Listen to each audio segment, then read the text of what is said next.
My name is Tessa Palmer. I am 32 years old. And the day my grandfather was buried, my own mother locked me out of the only house that ever felt like home.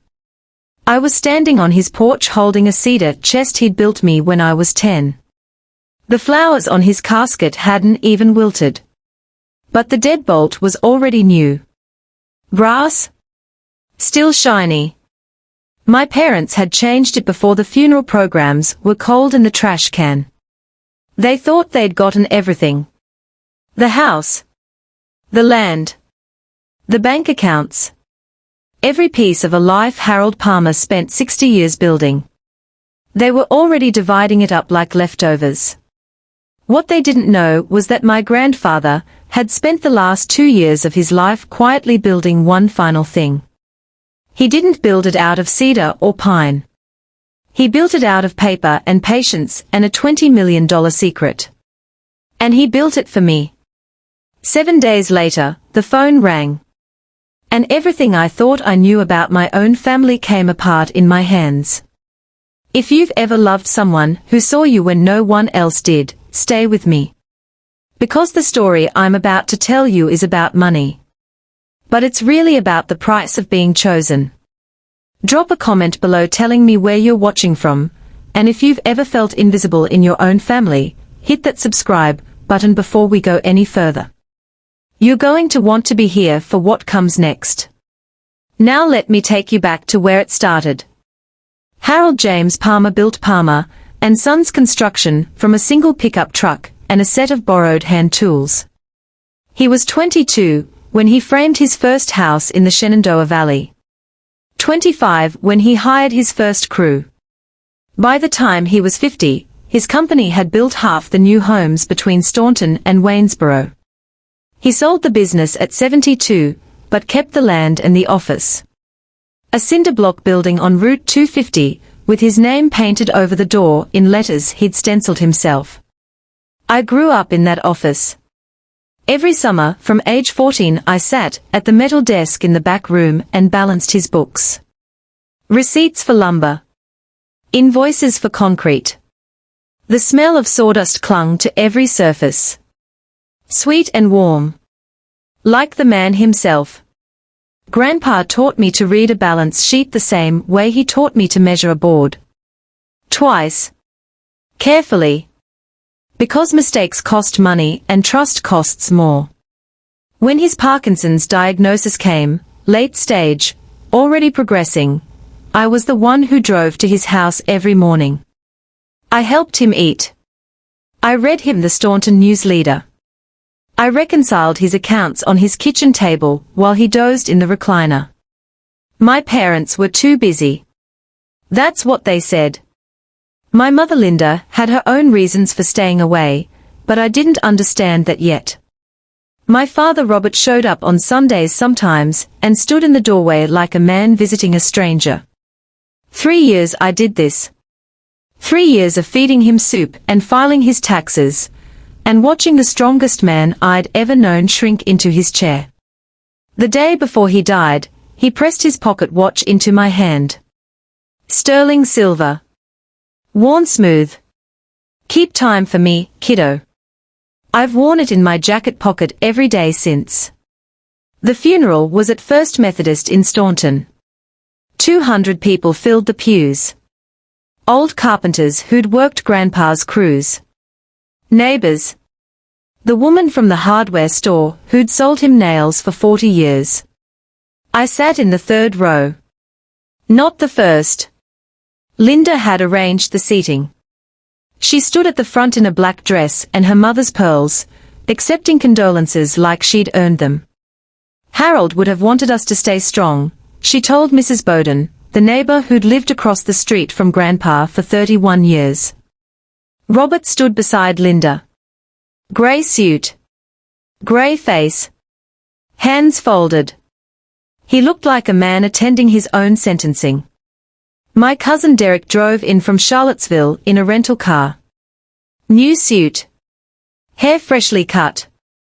He shook hands like a real estate agent working an open house. Which is exactly what he was. Nobody asked me to speak. I'd spent 3 years at Grandpa's bedside and nobody thought to hand me a microphone. After the service, the reception was in the church basement. Deviled eggs and sweet tea and people saying he's in a better place. I was standing near the coffee urn when I heard Linda talking to Mrs. Bowden. She didn't lower her voice. She didn't need to. Grandpa just felt sorry for you, Tessa. That's the only reason you were ever here. I heard every syllable over the hum of the coffee maker, and the murmur of 200 people pretending death was manageable. I didn't react. I wrapped my hand around the pocket watch in my jacket and squeezed until the winding crown pressed a circle into my palm. Derek found me by the coat rack 10 minutes later. He put his hand on my shoulder like we were close. Listen, Cause. The family's got plans for the house. You should probably start packing your things from Grandpa's room. I should have known then. The casket wasn't even in the ground a full day. They weren't grieving. They were planning. And in 7 days, when that phone rang in my apartment, I was going to learn just how long they'd been planning it. 2 days after the funeral, I drove to Grandpa's house to collect my things. The deadbolt was new. Brass?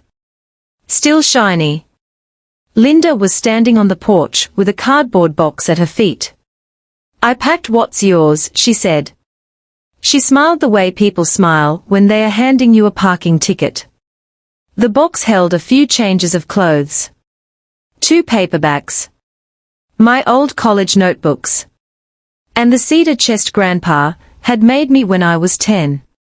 He'd planed the wood himself in his workshop, sanded it until the grain was silk, and carved my initials into the lid. TAP inside, I'd kept pencils, old report cards, a photo of Grandpa and me at the county fair. Linda's voice was sweet. The house is part of the estate now. Robert and I are handling everything.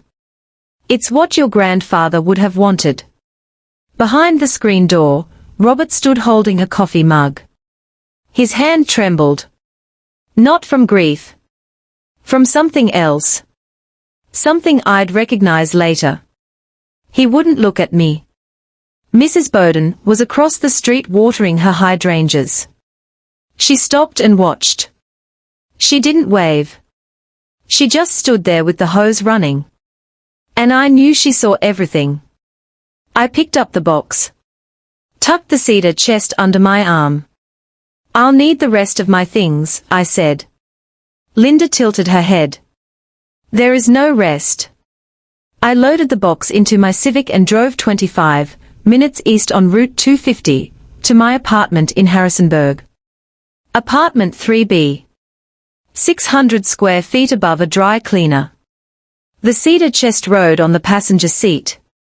When I parked, I checked my phone. 1 missed call from a 540 area code. No voicemail. I didn't call back yet. Grandpa had told me to wait. 6 months before he died, Grandpa had called me into his workshop. He was in the wheelchair by then. Hands curled. But his eyes were the same. Sharp. Patient. Measuring. I need you to listen, he said. Don't write this down. Don't tell anyone. He told me about the trust. An irrevocable trust set up 15 years earlier, with an attorney named Margaret Caldwell in Richmond. $20 million. Investments. Bonds. The proceeds from selling Palmer and Sons. Rental income from commercial properties he'd held quietly for decades. I was the sole beneficiary. I remember my mouth going dry. $20 million. The man who wore the same flannel shirt 3 days a week had built $20 million and told nobody. That's my whole life, he said. And I'm giving it to the only person who earned it. I tried to argue. He raised one trembling hand. Margaret will contact you after I'm gone. She'll explain the rest. Until then, you say nothing. Not to Robert. Not to Linda. Not to anyone. The rest, I asked. He looked at the pocket watch on the workbench. You'll understand when it's time. Back in my apartment 2 days after the eviction, I sat on my bed and stared at the cedar chest. I knew about the trust. I knew it was safe. Irrevocable meant nobody could touch it. Not Linda. Not a probate judge. Not anyone. But I didn't know what the rest meant. I picked up my phone and dialed the 540 number. Voicemail. This is Margaret Caldwell's office. Please leave a message. I hung up. Grandpa had said to wait for her. So I waited. The pocket watch sat on my nightstand. Ticking. Linda didn't wait. 3 days after the funeral, she filed a petition at the Augusta County Circuit Court claiming Grandpa had died effectively intestate. That his will, if one existed, had been lost or destroyed. She signed a sworn affidavit stating that no trust or supplementary estate documents existed to her knowledge. Robert co-signed. His handwriting on the form was shaky. The R in Robert trailing off like it wanted to escape the page. Derek was already working the real estate angle. I found out later through court filings that he'd initiated the transfer of 2 parcels of Grandpa's land months before the funeral. A 5-acre plot in Waynesboro appraised at $280,000. A commercial lot on Greenville Avenue in Staunton worth $140,000. Both transfers listed Harold J. Palmer as grantor and Linda S. Palmer as grantee.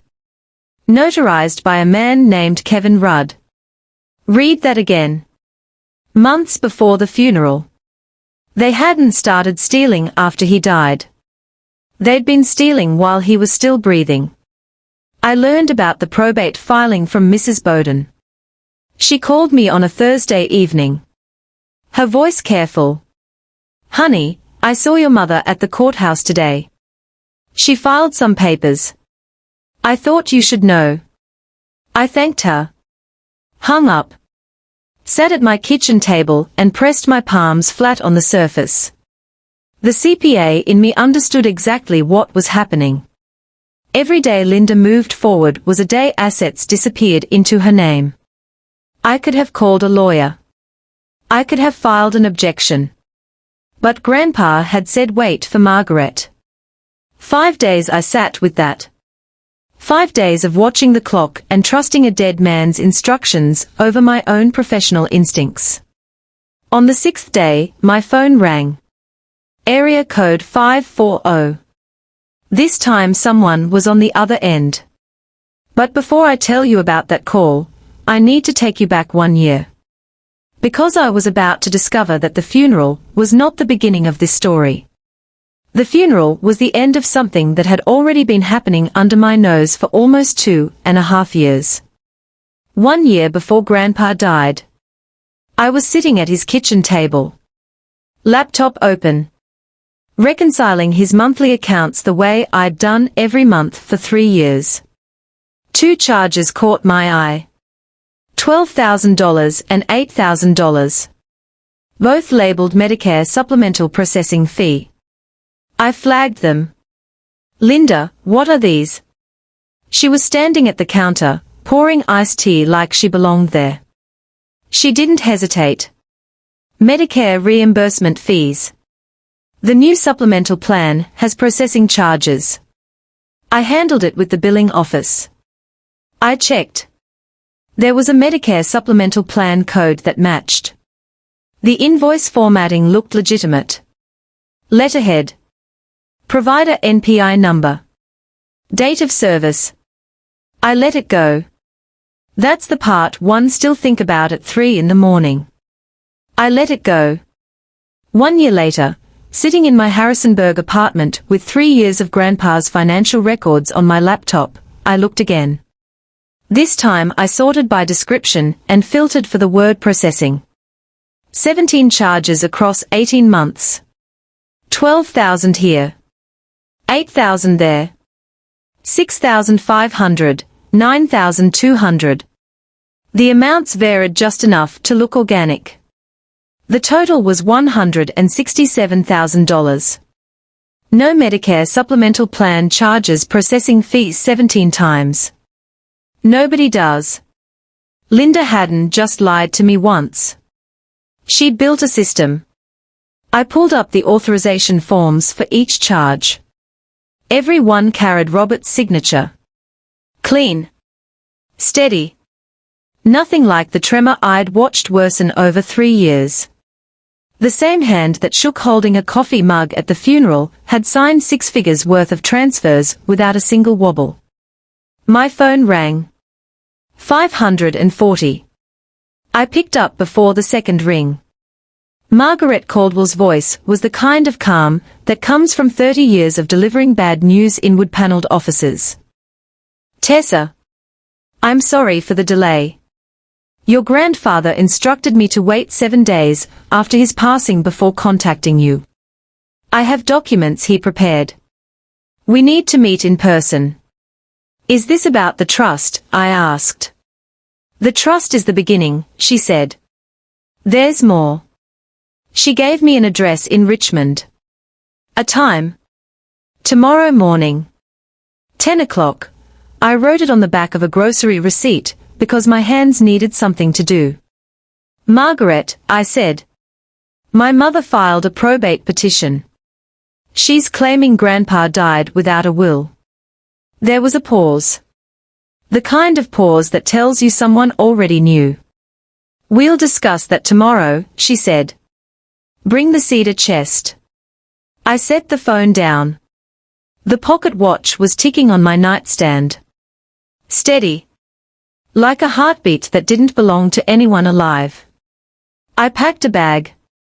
Put the cedar chest in the passenger seat of my Civic. Set my alarm for 5 a.m. I didn't sleep that night. Because somewhere in the back of my mind I already knew. A man like Harold Palmer doesn't tell his attorney to wait 7 days for nothing. A man like Harold Palmer doesn't tell you to bring a wooden box to a lawyer's office unless there's something inside that box you haven't found yet. Richmond was 2 hours east on I-64. Through the Blue Ridge. Past Charlottesville, where Derek sold houses to people who trusted him. Past the exits for small towns where people still settled disputes with handshakes and paperwork. Grandpa had been a paperwork man. Receipts for every board. Contracts for every job. He'd told me once, standing in his workshop with sawdust on his boots, people lie Tessa. Numbers don't. I drove to Richmond the next morning. I didn't tell anyone where I was going. I sat in that car for 3 hours thinking about every time I balanced Grandpa's books. Every suspicious number I'd flagged and then let go. If you've ever had that gut feeling about someone in your family, that quiet voice saying something isn't right, stay with me. Because what Margaret showed me when I walked into her office that morning didn't just prove the numbers were wrong. It proved that everything I thought I knew about my father, about my grandmother, about who in this family was actually related by blood, was a lie that had been kept for 60 years. Margaret Caldwell's office was on the second floor of a converted townhouse on Grace Street in Richmond. Bookshelves floor to ceiling. Leather chairs. A desk with a brass lamp that probably cost more than my rent. Margaret herself was about 65. Silver hair pulled back. Gold-rimmed glasses. Hands that moved with precision when she opened the folder. Your grandfather hired me 15 years ago to establish and manage his trust, she said. But 2 years before he died, he asked me to do something unusual. He asked me to hire a forensic accountant. The accountant's name was Ray Mitchell. Margaret slid his report across the desk. 47 pages. Bound with exhibits. I opened it and the CPA in me took over. My eyes tracked the columns before my brain caught up.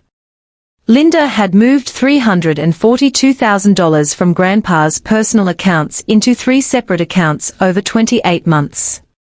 One in her name. One in Robert's name. One under a shell company called Palmer Family Holdings LLC. Linda listed as sole member. The mechanism was elegant in a way that made my stomach turn. Fake vendor names. Fake W-9 forms. Invoices generated on a home computer with metadata timestamps that matched Linda's laptop. 17 Medicare processing fees were just the start. There were also property maintenance assessments, estate planning consultation fees, and a recurring charge labeled skilled nursing coordination that went to a P.O. box registered to Derek's real estate office. Your grandfather couldn't stop her, Margaret said. By the time Ray finished the audit, Harold's Parkinson's had progressed past the point where he could sign documents or testify. He couldn't fight her in court. She paused. But he could prepare someone who could. Margaret slid a second folder across the desk. The second folder was thinner. 6 pages. A lab letterhead I didn't recognize. Margaret folded her hands. Your grandfather ordered this test 18 months ago. A cheek swab he provided to his physician compared against Robert's medical records from a routine physical. She let me read it. The summary was 3 lines. 3 lines that rearranged everything I thought I knew. Robert Allen Palmer was not the biological child of Harold James Palmer. Probability of paternity: 0.01%. I read it twice. Then a third time. Like the numbers might change if I looked hard enough. They didn't. Margaret spoke carefully. Your grandmother Gloria was pregnant when she and Harold married. Harold knew. Gloria confessed before the wedding. He married her anyway. And raised Robert as his own son. I stared at the lab seal. The room was very quiet. Harold never held it against Robert, Margaret continued. He loved your father. But 3 years ago, when Linda started moving money, Harold realized something he hadn't wanted to face. Robert knew. He'd known since he was 18. Gloria told him on her deathbed. And Linda discovered the secret early in their marriage. She used it. Used it how? I asked. Leverage. Every time Robert hesitated. Every time he questioned a document she put in front of him, Linda reminded him that one phone call could tell the world Harold Palmer's only son wasn't really his son. Robert signed whatever she asked because he was terrified of losing the only identity he'd ever had. I set the folder down. My father wasn't my grandfather's blood. But Grandpa had chosen him anyway. Chosen to marry Gloria. Chosen to raise Robert. Chosen to give him his name and his company and 40 years of patience. And Robert had repaid that choice by handing the keys to a woman who stripped the house while the old man was still breathing. There was one more thing in the folder. Did Harold give you a wooden chest? Margaret asked. Cedar. Hand-planed. About this size. She held her hands apart. The exact dimensions of the chest sitting in my passenger seat. I nodded. Check the bottom panel, she said. There's a false bottom. Harold built it himself. I sat there for a full minute without speaking. The man had been buried less than 2 weeks. And he was still ahead of all of us. I drove back to Harrisonburg. Folders on my passenger seat. The cedar chest balanced on top of them. My apartment was quiet. Late afternoon light came through the window above the kitchen sink, making the dust particles look like snow. I set the chest on my bed. Opened it. Took out the pencils. The old report cards. The county fair photo. Grandpa and me. 2004. Standing beside a blue ribbon tomato that wasn't even ours. I ran my fingers along the bottom panel. Cedar. Smooth as skin. Then I found the seam. A hairline crack along the left edge that didn't match the grain. I pressed. The panel shifted. A quarter-inch of hidden space underneath. The smell hit me first. Sawdust. Not stale. It smelled like his workshop. Like he'd sanded something just yesterday, and packed the shavings in as insulation. There were 2 items in the false compartment. A sealed envelope. Heavy cream paper. The flap secured with a circle of red wax. The kind Grandpa used to seal letters when he was being formal. Which was almost never. And a small key.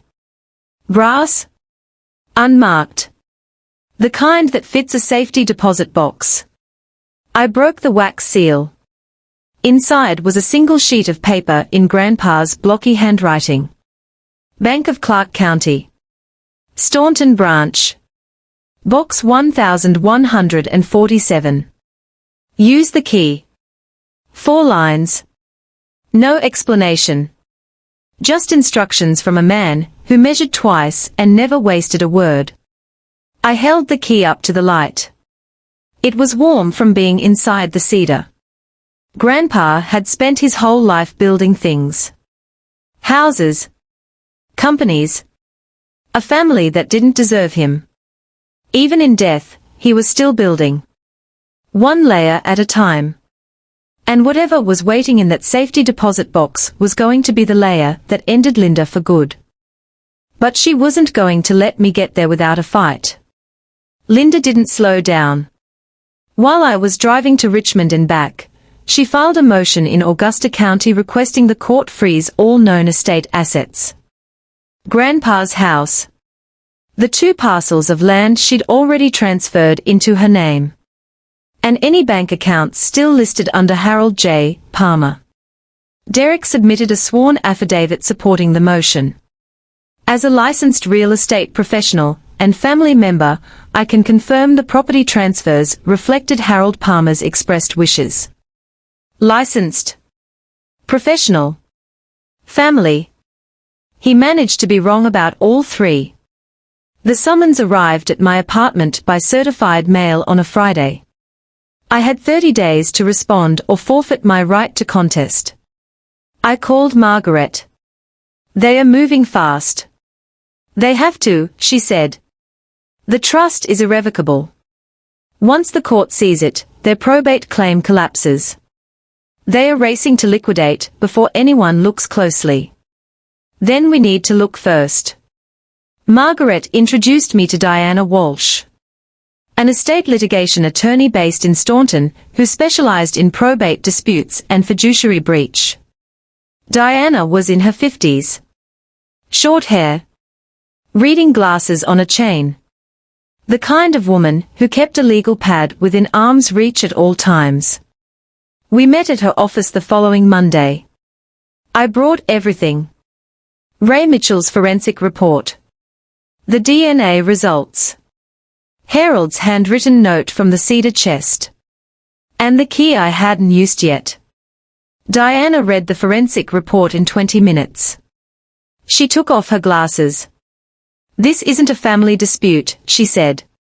This is financial exploitation of a vulnerable adult. It's a crime. She looked at the key in my palm. And what does that open? I don't know yet. Diana picked up her phone. Then we'd better find out.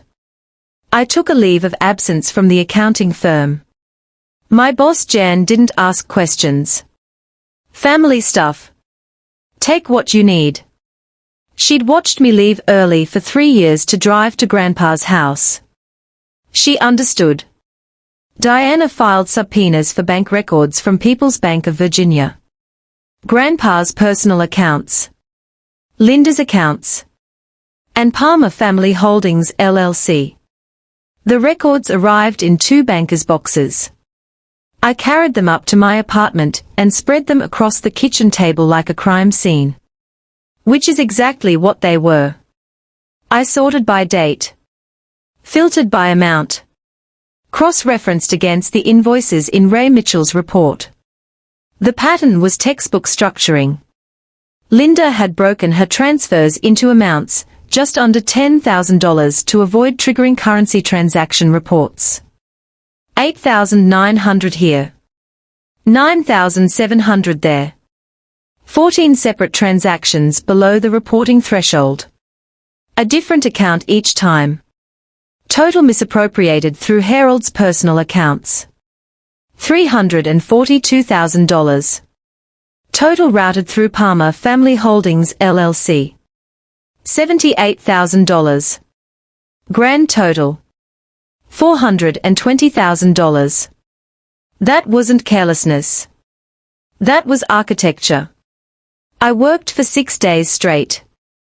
Coffee at 2 a.m. spreadsheets on every surface.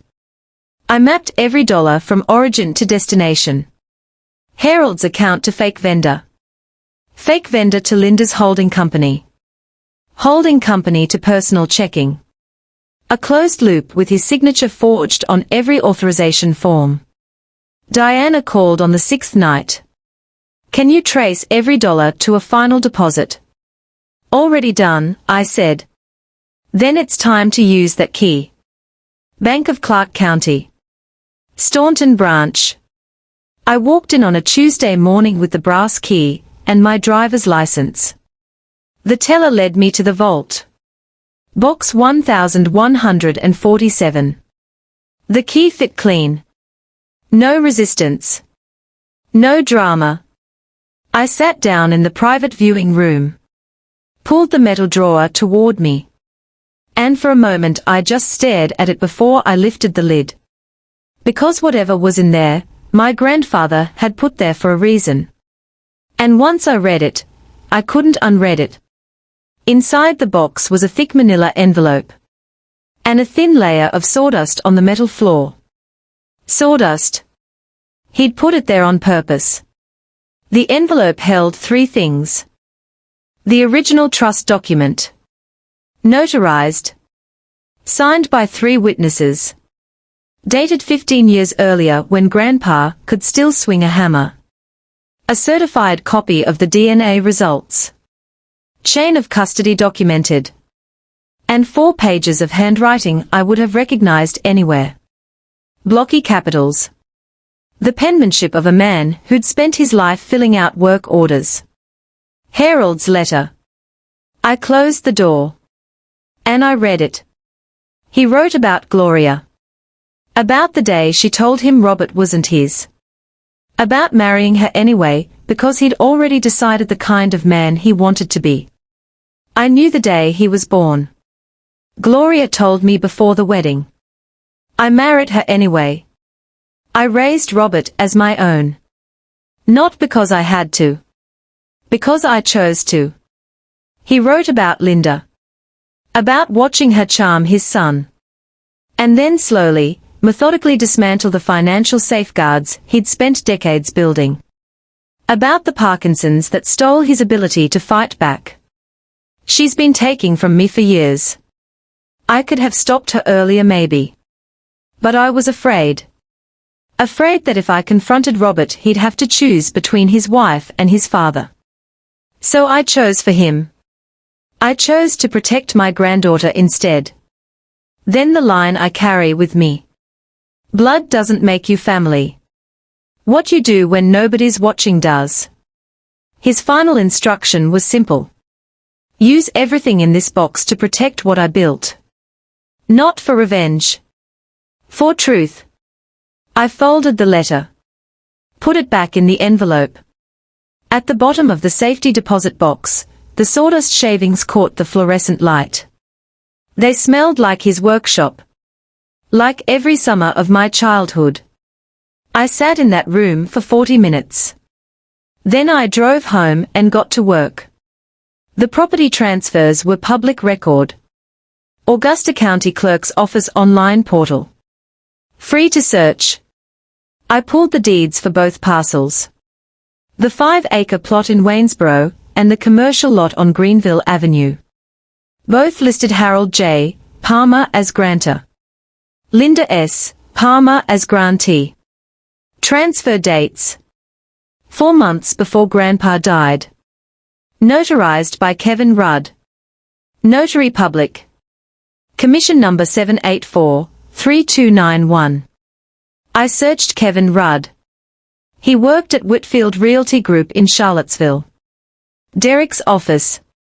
Derek's employee. Grandpa's medical records, which Margaret had obtained through the trust's legal authority, showed that by the date of those transfers his Parkinson's had progressed to the point where he could not reliably grip a pen. His neurologist's notes from that month read patient exhibits significant resting tremor in both hands. Fine motor tasks including writing are no longer achievable independently. The signatures on the transfer deeds were steady. Fluid. No tremor.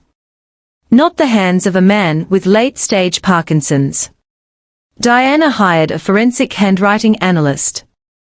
Dr. Carol Fenton. Certified by the American Board of Forensic Document Examiners. Her report took 2 weeks. The question signatures are inconsistent with known exemplars of Harold J. Palmer's handwriting from the corresponding time period. The tremor patterns present in authenticated samples are entirely absent from the question documents. Derek's commission records, obtained through subpoena, showed he received a $42,000 consulting fee from Palmer Family Holdings LLC in the same quarter as the transfers. 3 people. 3 roles. Linda was the architect. Derek was the contractor. And my father. My father was the one who unlocked the door. I needed to hear it from him. Not on the phone. Not through a lawyer. In a room.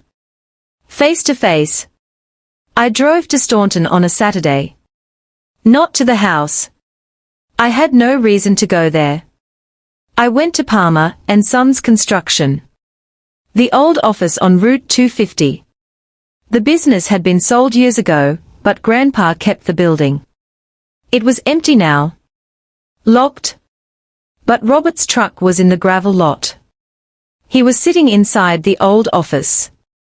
The one with Grandpa's name still stenciled on the window. Beer on the desk. Old crew photos on the wall. Young men in hard hats standing in front of framed houses. Grinning. Robert looked up when I walked in. He didn't ask how I got in. The side door hadn't locked properly since 1997. You shouldn't be here, he said. His voice was tired. Not hostile. Just spent. I know about the transfers, Dad. He looked at the beer bottle. Peeled the label with his thumbnail. I'm not asking you to turn on her, I said. I'm asking you to tell me one thing. Did you know? A long pause. The fluorescent light above us buzzed. Robert finished the beer. Set the bottle down with the precision of a man who'd been drinking since noon. I signed what she told me to sign. Another pause. I didn't know how much. Half-truth. I could hear it in the way his voice dropped on how much. The emphasis was wrong. Like a witness who'd rehearsed only part of the script. And Grandpa, I asked. Did you know about? Don't. He cut me off. One word. Sharp. Like a nail gun. I stood there for another minute. The photos on the wall showed a man who used to build things alongside his father. The man in front of me had let someone else tear them down. I left. Drove back to Harrisonburg. The numbers would say what he wouldn't. I stood in that empty office surrounded by photos of a company my grandfather built with his own hands. And I realized something. The fraud wasn't just about money. It was about erasing him. Erasing everything he'd built and everyone he'd trusted. If you've ever watched someone's legacy get dismantled by the people who should have protected it, you know exactly why I couldn't walk away. Take a second right now and hit that like button if you've ever stood up to someone in your own family who thought you wouldn't fight back. It tells me you're with me. And believe me, what comes next, I needed someone with me. Diana's office had a whiteboard. By the time we were done it looked like a conspiracy documentary. Red lines connecting names to accounts. Blue lines connecting accounts to properties. Green lines marking the timeline. Here's the strategy, Diana said. Step 1. We file an objection to Linda's probate petition and present the irrevocable trust. That removes the $20 million from the estate entirely. Step 2. We present the forensic accounting evidence to invalidate the property transfers. Forged signatures. Fraudulent notarization. Fiduciary breach under the power of attorney. Step 3. We refer the criminal evidence to the Augusta County Commonwealth Attorney. She tapped the DNA folder. And this? The DNA doesn't disqualify Robert from inheriting. Harold raised him. Legally he's Harold's son regardless of biology. But it destroys their credibility. Linda and Robert's entire probate claim rests on the argument that they are Harold's only real family. And I'm just the granddaughter, who visited sometimes. The DNA shows that the person they are calling Harold's rightful heir isn't his biological child. And the person Harold actually chose to trust his legacy to is sitting in this chair. I stared at the whiteboard. I don't want to destroy my father. Then we focus on Linda and Derek. Robert's involvement level will emerge naturally during proceedings. If he cooperated passively, the court will take that into account. She paused. But Tessa, you need to be prepared. When this goes to hearing, everything comes out. The fraud. The transfers. The DNA. And your father will be sitting 10 feet away. I know. Are you sure? The pocket watch ticked in my jacket. Grandpa's letter said truth, not revenge. I was sure. Linda showed up at my apartment on a Wednesday. No call. No warning. Just her sedan parked in the lot next to the dry cleaner, and a sharp knock on my door. Derek was in the passenger seat. Engine running. I opened the door. Linda was wearing lipstick and a practiced expression. Concerned. Maternal. The face she put on for neighbors and notaries. Honey, I know this has been hard on all of us. But your father and I think it's best if we handle the estate together. As a family. Margaret Caldwell is handling Grandpa's affairs, I said. Linda's face changed. The name hit her like a cold draft. She recovered in about 2 seconds. Impressive really. Margaret retired years ago. She didn't. Linda tried a different angle. The concerned tilt of the head. The softened voice. Your grandfather wouldn't want lawyers tearing this family apart, Tessa. He always said family comes first. Grandpa is the one who hired the lawyer. The practiced expression slipped. Underneath it was something hard and bright. Like the edge of a blade catching light. You don't know what you're starting, she said. I know exactly what I'm starting. She left. I watched from the window as she got in the car. Derek leaned over to say something. Linda shook her head. Derek made a phone call as they pulled out of the lot. I turned back to the kitchen table. 2 bankers' boxes of records. 47 pages of forensic accounting. A handwriting expert's report. A DNA lab analysis. A letter from a dead man who built houses and kept promises. 3 days later, I got the court date. 2 weeks before the hearing, Diana and I ran through the exhibits one more time. 47 pages of bank records. 11 documents with forged signatures. Property transfer records with fraudulent notarization.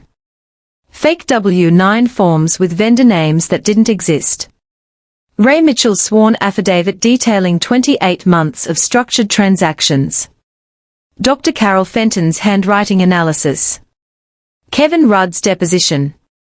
The DNA lab certification with unbroken chain of custody. Mrs. Bowden's affidavit. 4 pages of observations from a woman who'd watched my family from across the street for 31 years. And Harold's letter authenticated by Margaret. Diana coached me for the witness stand. "You're not arguing," she said. "You're reading a balance sheet. Do exactly what you do every day at work." I practiced. Calm voice. Clear answers. Point to the exhibit. Let the numbers speak. My boss Jan called that week. "There's talk in town," she said. "People are asking questions about your family." Staunton was small. 4 degrees of separation. Maybe 3. Word traveled through church committees and hardware store checkout lines faster than any filing reached the courthouse.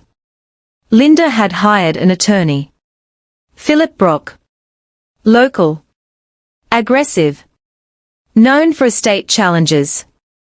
He filed a motion to dismiss, arguing the trust was created under undue influence by me over Grandpa during his final years. I read the motion at my kitchen table. Undue influence. By the granddaughter who changed his bedsheets, heated his soup, and filed his taxes while his son's wife was forging his signature on bank transfers.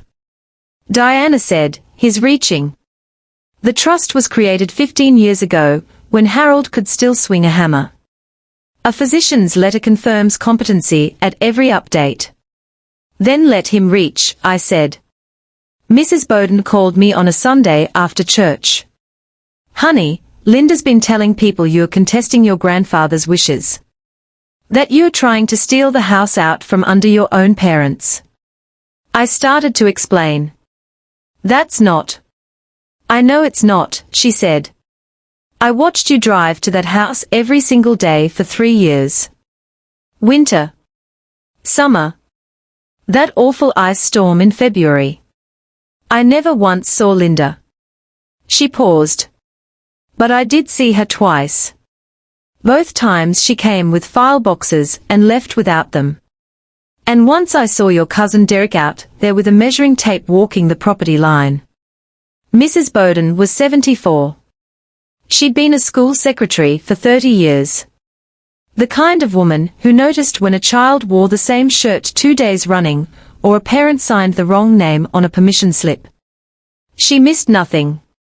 "I'd like to testify if it helps," she said. "I may be old, but my eyes work fine, and my memory's better than most." Diana added her to the witness list.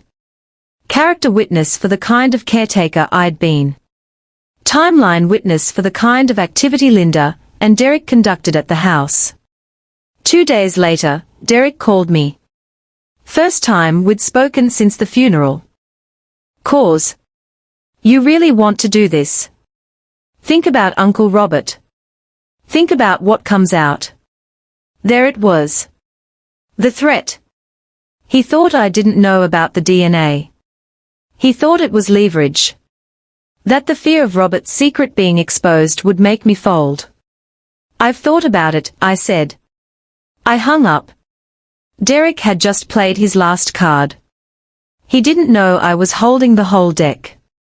The night before the pre-trial conference, Robert called. His voice was rough. Late night rough. The kind that comes with whiskey or crying or both. "I can't stop her," he said. "I know. If this goes to court, everything comes out. Everything. I know that too." A long silence. I could hear him breathing. Somewhere behind him, a door closed. Linda probably. Moving through the house that wasn't hers. "He knew, didn't he?" Robert said. "Your grandfather. He knew about me." I'd prepared for a lot of scenarios. I'd practiced financial testimony with Diana. I'd rehearsed presenting exhibits. But I hadn't prepared for my father asking me at 11:30 at night if the man who raised him knew he wasn't his son. "He knew," I said. "And he chose you anyway." The silence stretched. I heard Robert set something down. "A glass maybe. I don't deserve that." "Maybe not. But he gave it to you anyway. That's who he was.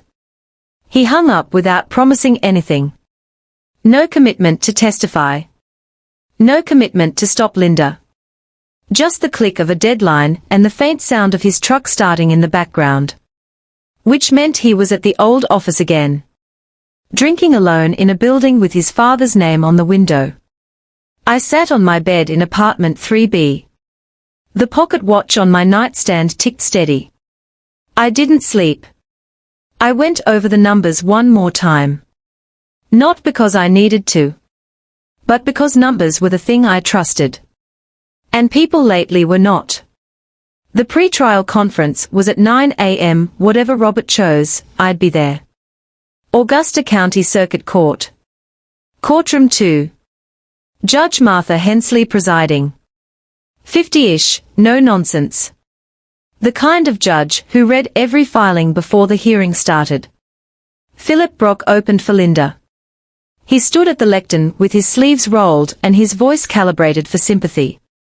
Your Honor, this trust was created during a period when Harold Palmer was vulnerable.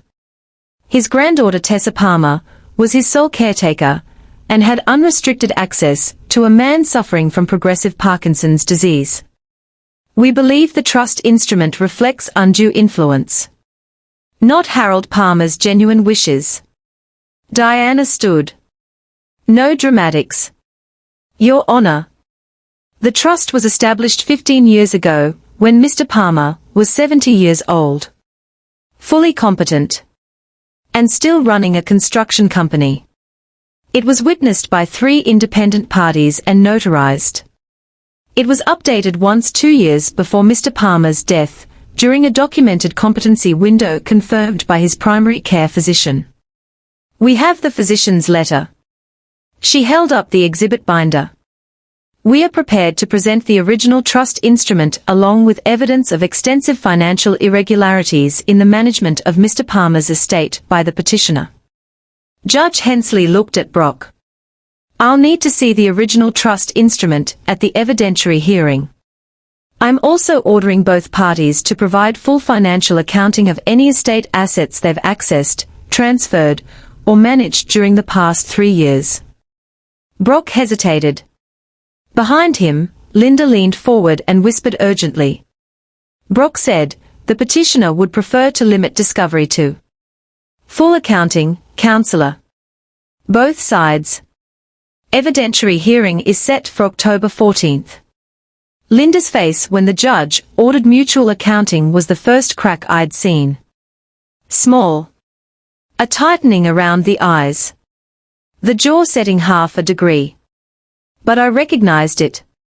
It was the face of a woman whose system had just been audited. I learned what happened next through court filings and depositions. Derek called Linda the night after the pre-trial conference. They are going to pull the property records, he said. My name is on the notary chain. Kevin's name is on the notary chain.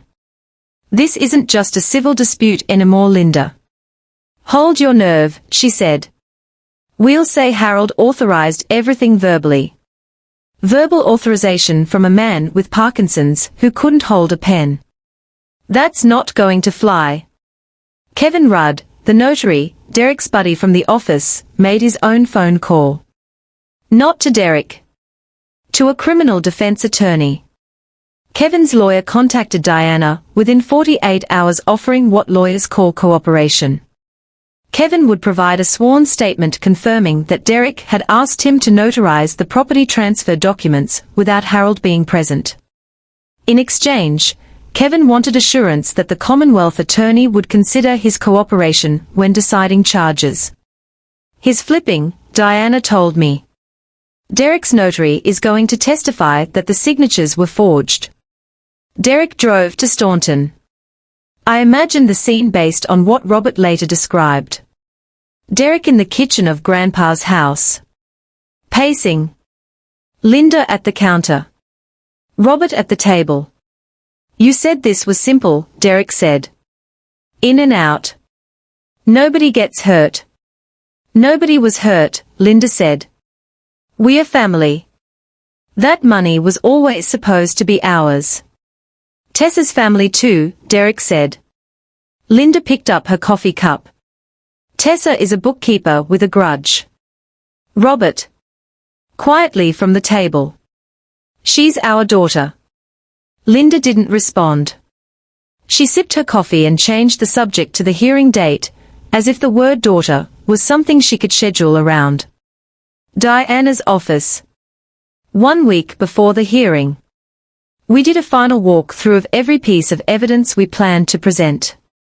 The trust instrument. 15 years old. Ironclad. Physician-certified competency at every update. Ray Mitchell's forensic accounting affidavit. 47 pages tracing $420,000 from Harold's accounts to Linda's. 11 forged authorization documents, with Dr. Carol Fenton's handwriting analysis concluding the signatures were inconsistent with Harold's known handwriting. Property transfer records, showing 2 parcels worth $420,000 moved to Linda's name with forged notarization. Kevin Rudd's sworn statement confirming he notarized the transfers without Harold present. Derek's commission records, showing $42,000 in payments from Palmer Family Holdings LLC. The DNA lab results with certified chain of custody. Mrs. Bowden's affidavit. And Harold's letter authenticated by Margaret, who would testify in person. Diana closed the binder. This isn't a case anymore, she said. This is an audit with a gavel. Margaret would testify about the trust and Harold's instructions. Ray Mitchell would present the financial analysis. Dr. Fenton was available by video deposition. Mrs. Bowden had pressed her church dress and told me she'd be in the front row. I touched the pocket watch in my jacket. It was warm from my body heat. The way it used to be warm from Grandpa's. Let's go, I said. The hearing was on a Tuesday in October. The maples along Route 250 were turning red. The deep honest red that comes only when the nights get cold enough to strip away everything a tree doesn't need. Augusta County Circuit Court. Courtroom 2. Wood-paneled walls. Fluorescent lights. An American flag that needed ironing. The kind of room where property disputes and custody battles played out every Tuesday while the rest of Staunton went to work. Left side. Diana Walsh at counsel's table. Me beside her. The cedar chest on the table entered as Exhibit A, Margaret Caldwell behind us. Silver hair. Gold glasses. Hands folded on her lap. Ray Mitchell beside her with 2 copies of his report.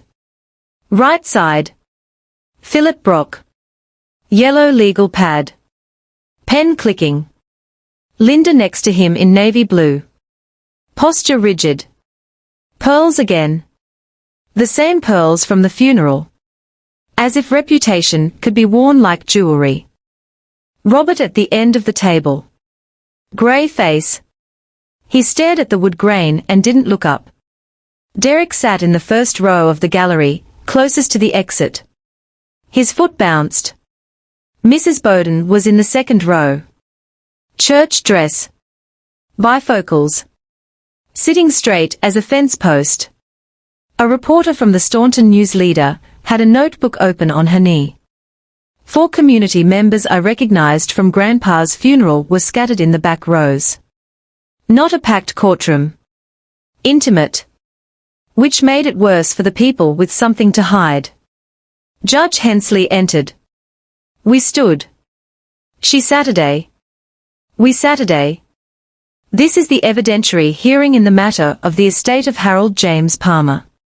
Petitioner is Linda S. Palmer. Respondent is Tessa A. Palmer, appearing through counsel. Diana stood. Your Honor, we'd like to begin with the trust instrument. Brock was on his feet immediately. The validity of any alleged trust is exactly what we are here to challenge. Judge Hensley looked at him over her glasses. I'll hear the instrument first. Then the challenge. Proceed, Ms. Walsh. Diana called Margaret Caldwell to the stand. Margaret testified for 40 minutes. She described the trust's creation 15 years ago at Harold's request. Funded by the proceeds from selling Palmer and Sons construction and decades of careful investment. Irrevocable. Tessa Palmer named as sole beneficiary. Harold was 70 years old at the time of execution. A physician's letter confirming cognitive and legal competency was attached to the original document. 3 independent witnesses. Margaret's paralegal. A bank officer. And Harold's long-time accountant had all signed. Brock cross-examined. Isn't it true you have a financial interest in the outcome of this trust? Margaret's response was precise. I'm the trustee. My fee is set by the instrument at a rate approved by the beneficiary and the court. I have a fiduciary interest, counselor. Not a financial one. Brock sat down. Diana called Ray Mitchell. The projector hummed to life. Ray's spreadsheets filled the screen. Columns of dates. Amounts. Account numbers. Vendor names. He walked the court through 28 months of transactions. $342,000 from Harold's personal accounts to 3 accounts controlled by Linda. $78,000 through Palmer Family Holdings LLC. Fake vendor names that didn't correspond to any registered business in Virginia. W-9 forms generated on a home computer. The metadata timestamps matching the device registered to Linda's email address. 17 charges labeled Medicare supplemental processing that no Medicare plan had ever assessed. Then the property transfers. Dr. Carol Fenton's video deposition played on the courtroom monitor. Her conclusion was clinical. The question signatures are inconsistent with known exemplars. The tremor patterns present in authenticated samples from the same time period are entirely absent from the question documents. In my professional opinion, these signatures were not produced by Harold J. Palmer. Kevin Rudd's sworn statement, read aloud by Diana. Mr. Whitfield asked me to notarize the documents. Mr. Palmer was not present. I was told he had signed them earlier at home. I did not verify. Derek's face drained. He whispered something to Brock, who ignored him. Linda sat rigid. Jaw locked. Hands clasped so tightly her knuckles had gone white. Judge Hensley removed her reading glasses and looked directly at Brock. Counselor, does your client wish to respond to the accounting discrepancies? Brock straightened his tie. We need additional time to review the forensic. You've had 30 days, Counselor. Diana stood again. Your Honor, there's one additional piece of evidence relevant to the petitioner's standing. The petitioner's case rests partly on the assertion that Robert Palmer, as Harold Palmer's only son, is the rightful primary heir. And that Miss Tessa Palmer, as a granddaughter, has a subordinate claim. She handed a folder to the clerk. This is a certified DNA analysis performed 18 months before Harold Palmer's death at his request. Through his personal physician. Chain of custody is documented. Diana read the summary. The analysis concludes with 99.98% certainty that Robert Allen Palmer is not the biological child of Harold James Palmer. The courtroom shifted. Mrs. Bowden's hand went to her mouth. The reporter's pen stopped. In the gallery, one of the old carpenters from Grandpa's crew shook his head slowly. The way you do when something you have suspected turns out to be true. Robert didn't explode. He didn't stand up. He didn't deny it. He sank into his chair like a building settling into its foundation. His hands went flat on the table. His face was the color of old cement. And then he said it. Almost to himself. Quiet enough that the court reporter leaned forward to catch it. He knew. He always knew. And he still kept me. For 1 second, the courtroom was completely still. I looked at my father and saw something I hadn't expected. Not the man who signed documents without reading them. Not the man who stood behind the screen door while I carried a cardboard box to my car. I saw the boy Harold had chosen to raise. The boy who'd spent his whole life trying to earn a place he already had. Then Linda grabbed his arm. "Don't say another word." And the moment broke. Brock scrambled. "Your Honor, the DNA evidence is irrelevant to inheritance rights. Under Virginia law, a child raised by a parent has the same legal standing regardless of biological relationship. This is a distraction." Diana nodded. "We agree, Counselor. We are not arguing Robert Palmer has no legal standing. We are demonstrating that the petitioner's characterization of this family, that they are Harold Palmer's sole legitimate heirs, and that Tessa Palmer is an outsider who manipulated a sick old man, is fundamentally dishonest. Harold Palmer knew the truth about Robert's parentage. He chose to raise him anyway. He also chose, over 15 years and with full legal competence, to entrust his legacy to the one person who proved she deserved it. Not through blood. Through conduct." She turned to face Linda. The petitioner did not care for Harold Palmer. She did not visit him. She did not feed him, or read to him, or balance his accounts. What she did was forge his signature. Create fictitious vendors. Structure financial transactions to avoid federal reporting thresholds. And file a fraudulent probate petition under oath. Linda couldn't hold it. She was on her feet before Brock could stop her. "This is ridiculous. That girl sat in his house and turned him against his own son.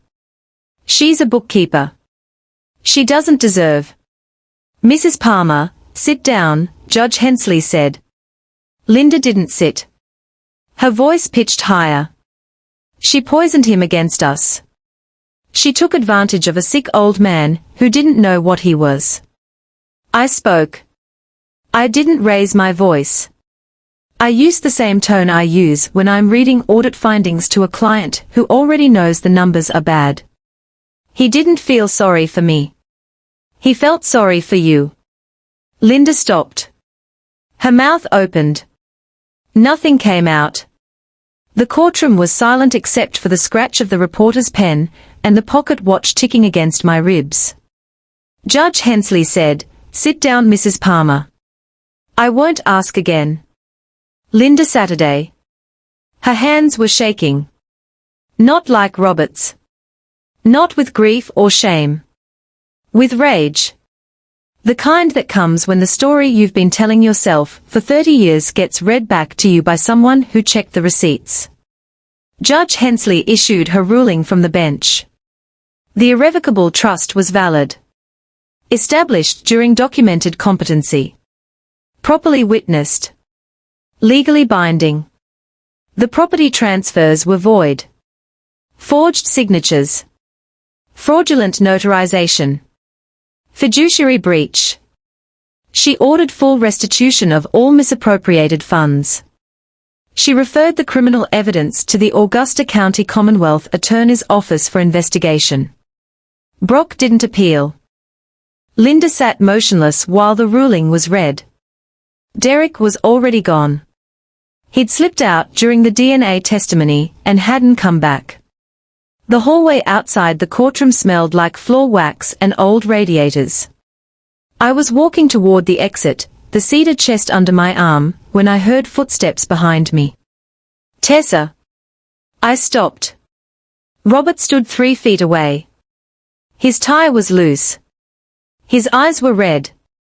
I signed what she told me to sign. His voice cracked on sign. Every paper. Every form. I didn't ask what they were. I just signed. "Why?" I asked. Because she said if I didn't, she'd tell everyone about me. About who I really am. I looked at my father. Grandpa knew, Dad. He always knew. And he never stopped calling you his son. Robert broke. Standing in that courthouse hallway under fluorescent lights, in front of a water fountain and a bulletin board advertising jury duty, my father cried for the first time since I was a child. I didn't hug him. I didn't forgive him. But I didn't walk away either. I stood there, holding the chest Grandpa built, until he was done. That was the last time we stood in the same room for a long time. The Commonwealth Attorney's Office moved efficiently. Linda was charged with financial exploitation of a vulnerable adult under Virginia Code Section 18.2 to 178.1. Forgery. And obtaining money by false pretenses. She took a plea. 18 months suspended sentence. 3 years of supervised probation. And full restitution of $420,000. No jail time. But a felony record that would follow her through every background check for the rest of her life. Derek was charged with forgery and conspiracy. His plea got him 12 months suspended and the permanent surrender of his real estate license. His wife filed for divorce before the sentencing hearing. Kevin Rudd lost his notary commission and was barred from seeking reinstatement for 10 years. Robert cooperated with the investigation. He wasn't charged. The Commonwealth Attorney determined his involvement was passive. He had signed documents under duress, and his cooperation helped build the case against Linda. He moved out of Grandpa's house and into a studio apartment on the west side of Staunton. He filed for divorce. The last I heard, he was working maintenance at a storage facility off Interstate 81. The house was returned to the trust. The 2 parcels of land were restored. I didn't move into Grandpa's house. I kept my apartment in Harrisonburg. 600 square feet above the dry cleaner.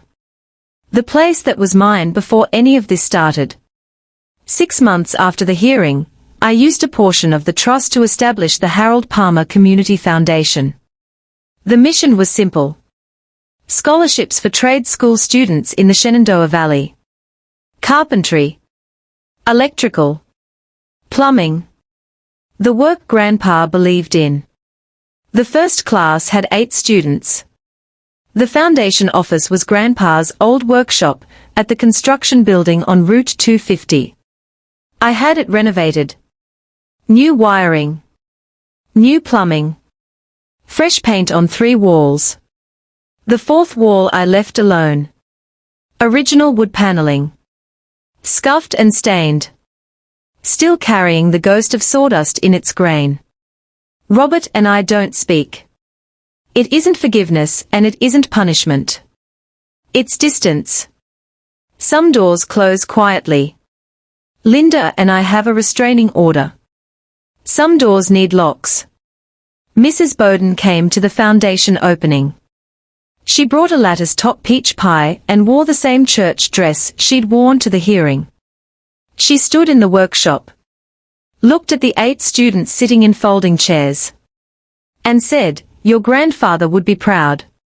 I said, "He'd say I overworked the budget." She laughed. And for the first time since the funeral, the laugh didn't feel like it was costing me anything. There's a pocket watch on my desk now. Sterling silver. Worn smooth. It sits next to the cedar chest on the shelf behind me in a workshop that smells like fresh paint and old wood. Some nights I still pick it up and listen to it tick. And I think about a man who knew his son wasn't his son for 60 years and never let it change how he loved him. A man who watched his daughter-in-law steal from him and chose silence not because he was weak, but because he was protecting the only person who never asked him for anything. A man who built a cedar chest for a 10-year-old girl and hid the truth of his entire life inside it, knowing she'd be the only one who would ever look hard enough to find it. I used to think Grandpa left me $20 million. He didn't. He left me a standard. He left me proof that the people who love you are not always the ones who share your blood. And that the ones who share your blood are not always the ones who love you. He left me a workshop, A pocket watch. A handful of sawdust in a metal box. And a sentence I will carry with me until the day they bury me. Blood doesn't make you family. What you do when nobody's watching does. If you're still here with me, I need to ask you something. Somewhere out there is a Tessa who hasn't found her Margaret yet. Somewhere out there is a Harold quietly building one last thing for the only person who showed up. And somewhere out there is a Linda who thinks nobody is paying attention. If this story moved you, do 3 things for me right now. Hit that subscribe button so the next family who needs to hear a story like this can find one waiting. Smash that like button. It is free and it tells the algorithm to put stories like Harold's in front of people who need them. And in the comments below tell me one thing. Who was the Harold in your life? The person who saw you when nobody else did. Say their name out loud in that comment box. Because the way we keep them alive is by saying the names. And if you know someone right now who is taking care of an aging parent or grandparent alone while the rest of the family is too busy, send them this video tonight. Don't wait. They need to know somebody sees them. Because Harold Palmer saw me. And it changed everything. I'll see you in the next story.